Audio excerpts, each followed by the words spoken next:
Rwimbo ruria rurauma nyumba-ini ya maendeleo iria ikoragwo iri ofici nene cia kiama kia maendeleo ya wanawake ni kionereria kia njatũkano iria igumiire kiama kiu mugaru na uge uria gikoretwo gikuite kwa ihinda ria miaka makiria ya 60.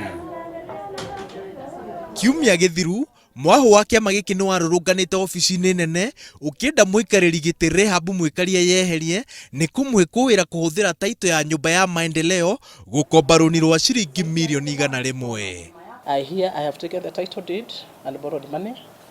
I want to tell you, as the custodian of this institution, I cannot allow this title deed to be running all over the place. This is a document for the women of this country. Mwahu ucio no ugite ati Rehab ni akoretwo agibuta andu hatari na kihariro makiria aria matamunyitaga mbaru. Mucemanio wao mwaka wa amemba uria wiriga gutabanio, Rehab ni ekoirwo kungumania makiria ma ciringi milioni 23 iria ciarutitwo ni thirikari cia county cia kuhotithia atumia county-ini citiganite gukinya mucemanio-ini ucio. No single shilling came here. Wamama walipatiwa pesa yao by their governors. They were given buses.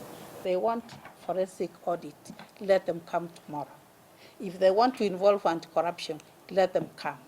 All these people earn an allowance. It's not two of us. Let them say how much they earn, how much I earn, how much and what they do. Mieri iri mithiru bunge ya Senate ni yarutire riboti ikienda Rehab Mwikalia here giturwa-ini ni kwananga mbeca cia atumia. Muthenya wa keri, bodi ya maendeleo ya wanawake ni igakorwo na mucemanio wa gwetha kihonia kia ngui cia ica ikuhi. Nginyagia hindi iyo anja ya kiuria gia kana Rehab Mwikalia muikariri giti wa kiama kia maendeleo ya wanawake ni egutiga wira ni ino. Ngiribotera Inooro TV, njitagwo Waweru wa Nyambura.